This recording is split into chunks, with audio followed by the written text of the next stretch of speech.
오늘 우리 예배를 통해서 여러분의 영혼에 하나님 나라를 소유하는 은혜가 허락되시길 주의 이름으로 축원드립니다. 프랑스의 유명한 소설가인 위고어는 말하기를 성실은 웅변의 소금이라고 말했습니다. 성실은 웅변의 소금이다. 세상을 살아가는 데 있어서 가장 훌륭한 처세술은 뭐냐면 성실한 것입니다. 성실하게 삶을 살아가는 게 굉장히 중요한 것입니다. 올바른 성공의 지름길 역시 성실입니다. 성실로 말미암아 이루어지는 것은 말로 다 할 수 없는 많고 큰 것들임을 우리가 알 수가 있습니다. 미국 각지에 1700여 개의 점포를 설치하여 백화점 왕으로 알려지게 된 페니는 지난날을 소유하면서 다음과 같은 글을 남깁니다. 나의 자본이라고는 세 곳의 점포와 그 밖에 책임을 맡길 만한 인재를 발견하여 훈련시켰고 또 신유와 성실을 거래의 대원칙으로 한다는 경영상의 나의 신조뿐이었다. 쉽게 말하면 자기에게 가진 것으로 이렇게 성공한 것이 아니라 자그마한 것이었지만 성실로서 이것이 이루어졌다는 그 고백을 페니가 하는 것을 보게 됩니다. 여러분, 성실은 긍정적인 사람에게 나타나는 삶의 스타일입니다. 삶이 긍정적인 사람은 성실하게 되어 있습니다. 왜냐하면 희망이 있기 때문에 그렇습니다. 무엇이든지 희망이 있기에 성실하게 하나씩 이루어가는 것입니다. 주님의 말씀 앞에서 성실한 사람은 그 말씀이 내 인생에 그대로 이루어질 것을 믿는 믿음에 대한 삶의 태도로 이루어지는 것입니다. 그리고 이 성실한 믿음은 역사를 이루게 될 줄 믿습니다. 오늘은 저와 여러분의 삶의 스타일이 성실로 가득 차기를 소원합니다. 오늘 본문의 말씀은 예수님의 산상수훈이라는 불리우는 말씀 중에서 팔복을 출발점으로 삼는 교훈의 말씀입니다. 예수님께서 무리를 보시고 산에 올라가서 앉으시니 많은 이들이 주님의 말씀을 듣기 위해서 모여들기 시작했습니다. 그러자 예수님께서 산상보훈의 말씀을 시작하셨습니다. 8가지의 복을 말씀하시면서 복된 사람들의 모습이 어떤지에 대한 이야기를 시작하셨습니다. 그리고 빛과 소금의 역할을 해야 하는 하나님의 사람들에 대해서 설명하시기 시작했습니다. 이어서 복음의 말씀대로 삶을 살다 보면 박해를 당할 수밖에 없게 되는데 그 이유는 복음은 율법에 완성된 말씀으로 하나님 나라가 임하게 하는 역사이기 때문이다 라고 오늘 본문의 말씀으로 이야기합니다. 사탄은 이 역사를 싫어합니다. 그러므로 세상에 하나님 나라가 임하는 것을 매우 싫어하는 세력들이 많이 있음을 예수님은 우리에게 분명하게 가르쳐 주시고 있습니다. 특별히 오늘은 하나님 나라가 너희 것이며 라는 누가복음 6장 20절의 말씀을 중심으로 어떻게 하면 우리의 삶에 하나님 나라, 이 나라를 소유하는 복된 그리고 행복한 사람으로서의 인생을 살아갈 수 있겠는가에 대한 대답을 찾아보는 시간을 갖고자 합니다. 하나님 나라를 소유할 수 있는 사람은 하나님의 형상이 회복된 사람임을 알 수가 있습니다. 따라합니다. 하나님의 형상이 회복돼야 하나님 나라를 소유할 수 있습니다. 마태복음 이제 5장 3절 말씀 보니까 심령이 가난한 자는 복이 있나니 천국이 그들의 것이며 라고 말씀하기 시작합니다. 예수님께서 말씀하신 팔복은 예수 그리스도를 믿는 그리스도인이 회복해야 할 모습을 잘 나타내고 있습니다. 팔복은요, 교훈의 말씀이 아니라 저와 여러분이 그렇게 변화되어야 할 모습인 줄 믿습니다. 하나님의 형상을 설명하는 겁니다. 하나님의 형상이 회복되면 팔복이 유리하게 그대로 이루어지는 것입니다. 그렇습니다. 하나님의 형상은 팔복을 받은 자의 모습을 하고 있습니다. 예수 그리스도를 믿으면 첫째, 여러분 심령이 가난해야 할 줄 믿습니다. 물질의 가난이 아니고 무슨 가난이요? 심령이 가난해야 합니다. 심령이 가난하다는 것은 하나님에 대한 체험과 알매에 대해서 굶주려 있는 것입니다.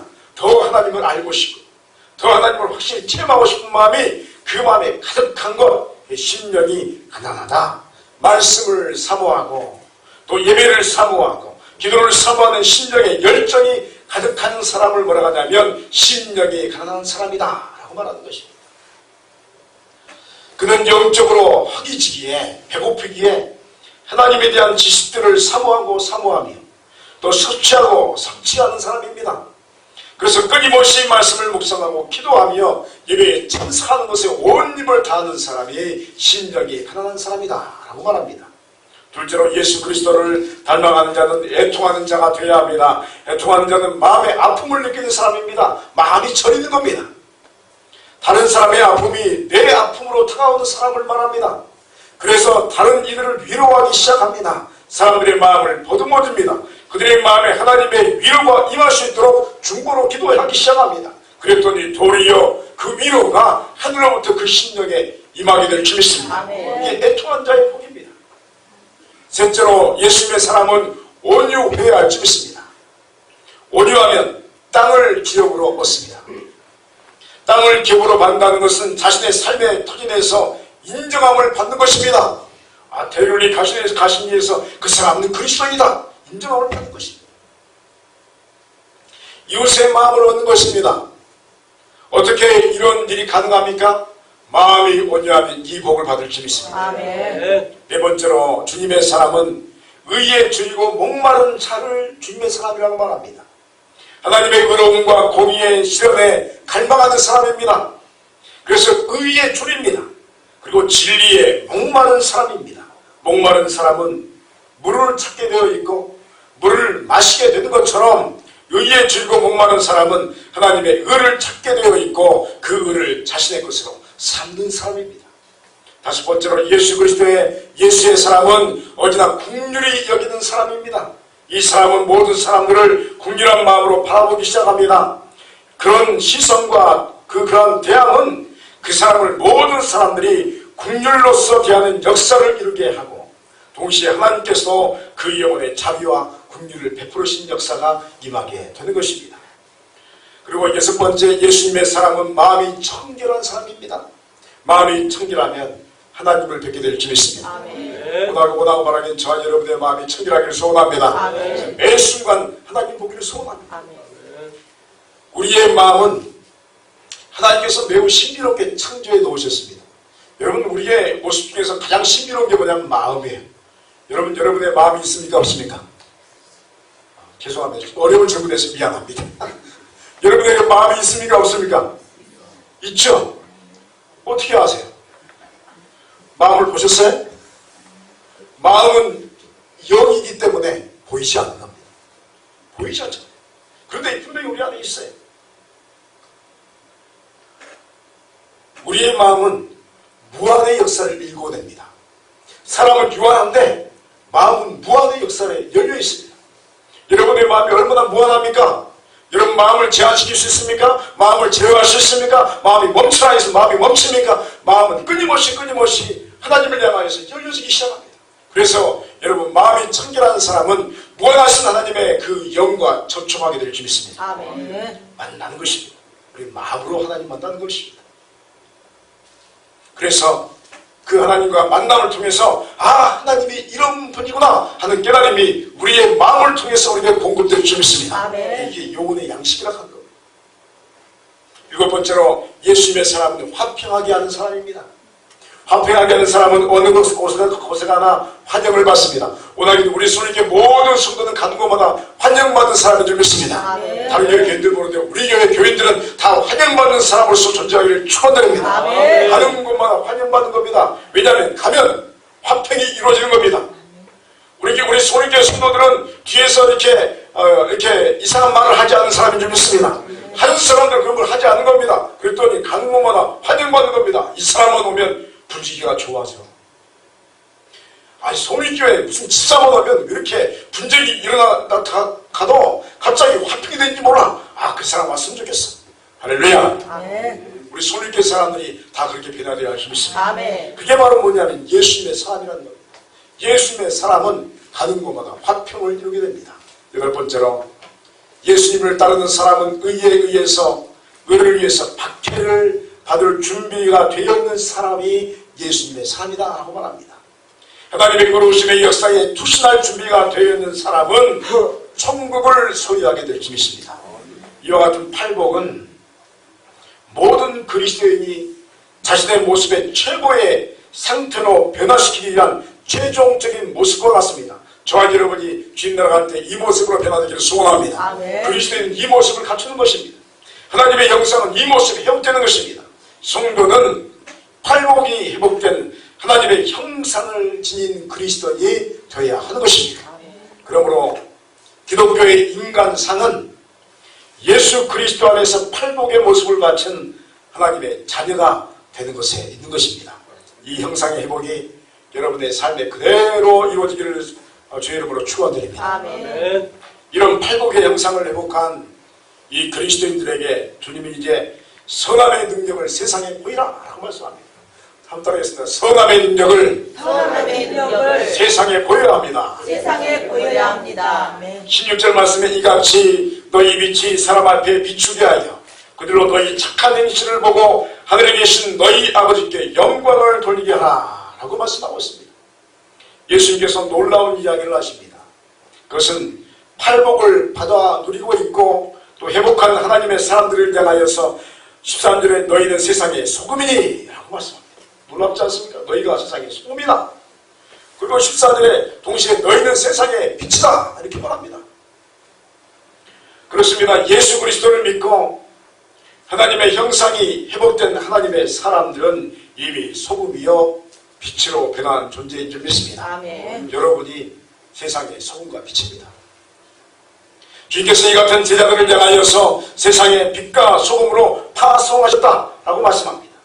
그러므로 그리스도에는 세상 속에서 하나님의 빛과 소금의 역사를 보여하는 사명이 있는 줄 믿습니다. 아멘. 그리스도인이 있으면 빛과 소금의 그 역사가 일어나기 시작해야 합니다.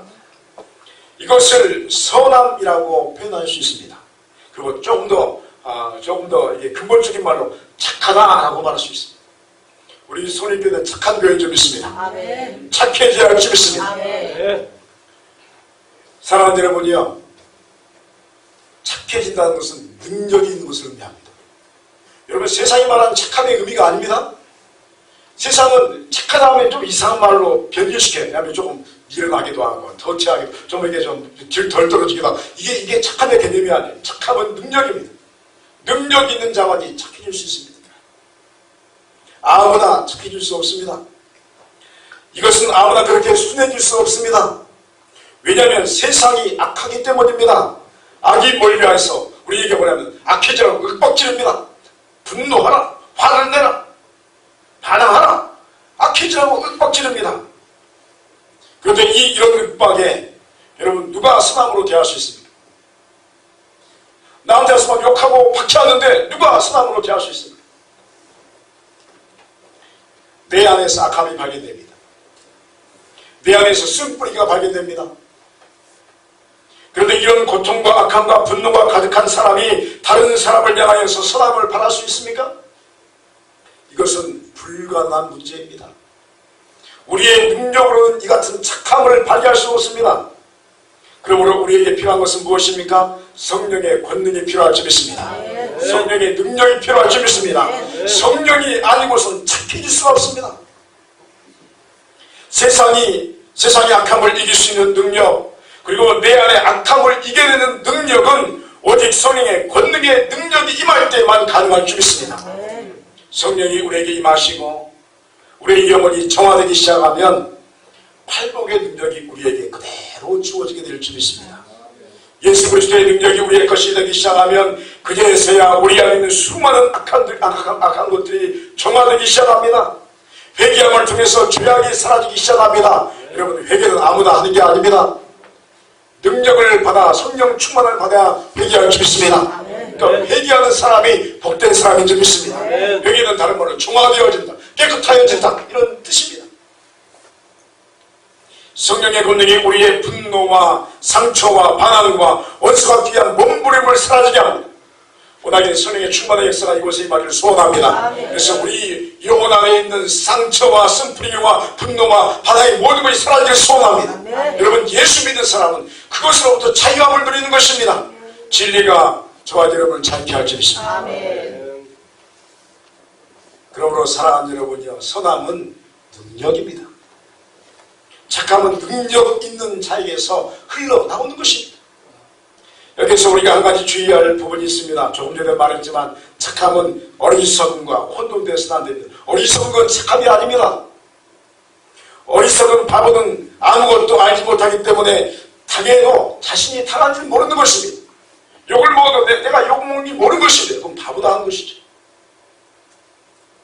그러나 착함은 그 사람이 지금 나에게 무엇을 하고 있는지 확실히 알고 있는데 주님의 능력으로 그것을 포용하고 오래 참고 인내해 주는 것을 선택하는 것입니다. 주님의 능력으로. 다만 착함은 내 자신이 원수를 갖고 내 자신이 화낸 것을 멈추어서 하나님께 그 모든 것을 봉헌해 드리는 것입니다. 여러분을 향한 박해와 핍박과 분노 하나님께 봉헌해 드리시기 바랍니다. 여러분, 내가 갚아가지고 된 일 뭐가 있어요? 실제로 꼭 꼬여서 하다가 막 하면 더 꼬이죠? 나중에 불가능의 문제가 되는 것처럼 저와 여러분의 인생의 경험은 내가 화내는 순간 모든 것이 내가 감당하지 못한 걸로 꼬여버리는 것을 보입니다. 저와 여러분에게는 해결할 능력이 없습니다. 억울함을 당해도 내가 정말로 이거는 아니라고 말하고 싶어도 내가 말하는 순간 그거는 다 내 능력 밖으로 벗어나서 나를 더 힘들게 하는 것입니다. 그래서 여러분, 주님께 맡겨드리시기 바랍니다. 아멘. 여러분, 봉헌이란 말이 헌금만 드리는 걸 봉헌이라고 말하지 않습니다. 나에게 오는 많은 상황들 여러분 봉헌해 드리시기 바랍니다. 아멘. 하나님께 다 드리시기 바랍니다. 아멘. 하나님, 내가 능력이 없사오니 주께서 받아주시옵소서. 내 자신의 감정과 폭력은 우리로 승리하지 못하게 합니다. 내가 화를 내고 내가 악을 바라기 시작하면 나도 망하고 너도 망하는 것입니다. 그래서 나도 망하지 않고 너도 망하지 않는 유일한 길은 하나님의 역사에 내 분노와 악함을 봉헌해 드리는 것에 있음을 믿으시기 바랍니다. 아멘. 다 드리시기 바랍니다. 그리고 하나님의 선하심의 역사에 내 마음을 실어서 그 영혼을 대하기 시작하시기 바랍니다. 그러므로 착함은 바보스러움이 아닌 날카로우면서 포근함을 의미하는 것입니다. 분명히 다 압니다. 그가 말하는 것이 뭔 줄 압니다. 다 읽고 있지만 그러나 그리스도께서 나를 그렇게 사랑하셨기 때문에 포용하는 것이 착함이요 선함인 줄 믿습니다. 아멘. 하나님 앞에서 주님의 선하신 역사가 여러분을 통해서 이렇게 흘러 넘치기를 소원합니다. 아멘. 하나님이 우리를 향한 뜻입니다. 하나님은 이 같은 간구에 응답하시고 더 좋은 것으로 우리에게 함께 하시는 좋으시고 선하시고 착하신 아버지 하나님이신 줄 믿습니다. 아멘. 그러므로 원하고 바라기는 여러분의 심령에 착함의 능력을 얻기를 소원하시기 바랍니다. 아멘. 감당할 수 있기에 여유가 있고 감당할 능력이 되기에 참을 수 있으며 넉넉하기에 포용할 수 있는 것입니다. 주님은 큰 산과 같이 우리를 포용하십니다. 우리 또한 그렇게 넉넉하고 큰 산과 같은 존재가 되어서 하나님께서 맡기신 영혼을 포용할 수 있는, 그래서 빛과 소금의 역할을 감당할 수 있는 지혜와 능력 있는 착한 주님의 제자들이 다 되시기를 간절히 소원합니다. 아멘. 하나님 나라를 소유할 수 있는 예수님의 사람은 모두 하나님 하나같이 말씀을 맡은 자로서, 그리고 말씀을 내 인생에 완성하는 사람으로서 주님 앞에서 사명을 감당하는 사람들임을 우리가 보게 됩니다. 마태복음 5장 17절에 내가 율법이나 선지자를 폐하러 온 줄로 생각하지 말라. 폐하러 온 것이 아니요 완전하게 하려 함이라 라고 우리 주님께서 말씀합니다. 누가복음 6장 20절에서는 예수께서 눈을 들어 제자들을 보시고 이르시되 너희 가난한 자는 복이 있나니 하나님의 나라가 너희의 것이며 라고 말씀합니다. 예수님은 이 땅에 율법의 완성자로 오셨습니다. 그리고 그 율법을 완성하셨는데 그 역사가 복음을 통해서 우리에게 주어졌습니다. 저와 여러분은 복음을 맡은 자인 줄 믿습니다. 아멘. 복음이 말씀의 완성으로 우리에게 주어졌습니다. 복음의 역사는 율법의 완성의 역사요, 율법의 완성의 역사는 예수님께서 하나님의 말씀을 완성하신 십자가와 부활의 역사임을 우리가 알 수가 있습니다. 많은 이들이 착각을 합니다. 그것은 구약의 율법이 폐하해졌다고 말합니다. 자신들이 무슨 말하는지 모르고 이야기하는 거예요. 구약의 율법이 폐하해졌다. 이 말은 굉장히 복잡한 의미가 그 안에 들어있습니다. 대부분의 사람들이 히브리서 7장 18절에 전에 있던 계명은 연약하고 무익함으로 폐하고 라고 말씀하고 있다고 말합니다. 에베소 2장 15절에도 법조문으로 된 계명의 율법은 폐하여졌으니 이런 이 둘로 자기 안에서 한 사람을 지어 화평하게 하시고 라고 말씀하고 있다고 말합니다. 이런 말씀을 보면 구약의 율법은 분명히 폐하여졌습니다. 여러분, 구약의 율법이 폐하여진 줄 믿습니다. 아멘. 그런데 이 말씀에 이야기되는 폐하여졌다는 의미는 예수님께서 말씀하신 율법의 완성을 설명하는 또 다른 차원의 이야기인 것을 우리가 알아야 합니다. 표면적인 이야기를 하는 게 아닙니다. 율법이 완성되어졌다, 그걸 강조하는 것입니다. 에베소 2장 16절에서 이에 대해서 또 십자가로 이 둘을 한 몸으로 하나님과 화목하게 하려 하시니라. 원수된 것을 십자가로 소멸하시고 라고 분명히 말씀하고 있습니다. 그렇습니다. 율법은 말씀을 완성할 수 없는 인간의 나약함의 모습에 절망을 안겨다 줍니다. 율법은 우리에게 뭐라고 하냐면 너는 구원받을 수 없어, 이렇게 말합니다. 구약 율법은 우리에게 뭐라고 하냐면 너는 죄인이야, 이렇게 말합니다. 구원받으시는 가능성이 100% 중에서 0%도 없어. 이게 율법입니다. 1.1억도 저와 여러분 실천할 수 없습니다. 그래서 율법 앞에 서면 우리 모든 죄인이 되어버립니다. 구약은 우리를 향해서 너는 죄인이라고 말합니다. 그런데 이 죄인됨의 절망을 예수님께서 없애시려고 이 땅에 오신 줄 믿습니다. 이게 율법의 완성입니다. 구약의 율법의 말씀만으로는 하나님께서 원하시는 말씀의 역사에 사람이 들어설 수가 없는 것입니다. 그런데 예수님께서 십자가에서 이 모든 율법을 완성시키셨습니다. 그리고 누구든지 믿음을 갖게 되면 성령의 능력을 받게 된 줄 믿습니다. 아멘. 그리고 이 성령의 권능의 능력으로서 우리는 말씀 안에 거하게 되는 은총을 누리게 되는 것입니다. 그러므로 여러분이요, 우리는 우리의 능력으로 말씀을 완성하는 사람들이 아닙니다. 저와 여러분이 뭐라고 하나님의 말씀을 완성하겠습니까? 이것은 불가능합니다. 그런데 예수님께서 이 절망과 불가능을 폐하신 줄 믿습니다. 따라합니다. 우리의 절망을, 우리의 불가능을 예수님께서 폐하셨습니다. 할렐루야. 그래서 이 구약의 율법이 폐하여졌다는 말이 이런 말입니다. 이게 폐하여진 것입니다. 불가능이 사라졌습니다. 하나님과 원수된 죄인의 모습을 주께서 폐하셨습니다.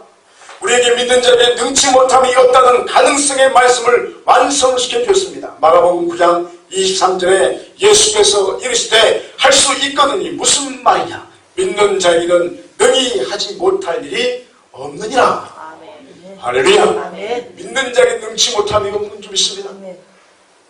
이와 같은 말씀을 우리는 복음이라고 합니다. 복음은 다른 말로 뭐라고 하죠? 기쁜 소식. 우리가 도저히 할 수 없는 일이 가능하게 된 것입니다. 원래 인간은 거룩하신 말씀을 소리할 수 없고 이룰 수 없습니다. 그런데 믿음을 통해서 성령의 능력을 허락하시며 성령의 권능으로 우리는 말씀을 소유하며 말씀을 깨달으며 말씀대로 인생을 살아갈 수 있게 된 것입니다. 그러므로 여러분이요, 여러분의 믿음을 통해서 하나님의 말씀이 이미 주어진 줄 믿습니다. 아멘. 복음은 여러분의 것인 줄 믿습니다. 아멘. 복음은 나의 것으로 주어진 것입니다. 아멘. 내 인생에 그대로 이루어지는 것입니다. 그리고 말씀의 주인 되시며 말씀 자체이신 예수 그리스도께서 저와 여러분과 함께 하신 줄 믿습니다. 아멘. 이 말씀을 맡은 자, 옛날에 구약에는 이스라엘 백성이 말씀을 맡은 자였습니다. 율법을 맡은 자였어요. 저버렸잖아요. 그 책임이 저와 여러분에게 임한 줄 믿습니다. 그래서 저와 여러분 뭐라고 하죠? 영적 이스라엘. 따라합니다. 영적 이스라엘. 왜냐하면 그들이 구약의 말씀을 감당하지 못했으며 완성된 십자가의 복음을 우리에게 맡기셨다 하는 뜻입니다. 원하고 말하기는 여러분의 인생에 말씀이 소유되며 이루어지며 동행하게 되어져서 하나님 나라가 여러분의 것으로 주어지는 역사가 있기를 축원드립니다. 따라합니다. 하나님의 나라는 믿음 안에서 말씀 안에서 나의 것입니다. 여러분의 유업으로 주께서 허락하신 줄 믿습니다. 아멘. 이 말씀을 성취시키는 은혜가 여러분의 믿음 생활 위에 제자도의 삶 위에 그대로 임하시기를 주 이름으로 축원드립니다. 아멘. 기도하시겠습니다.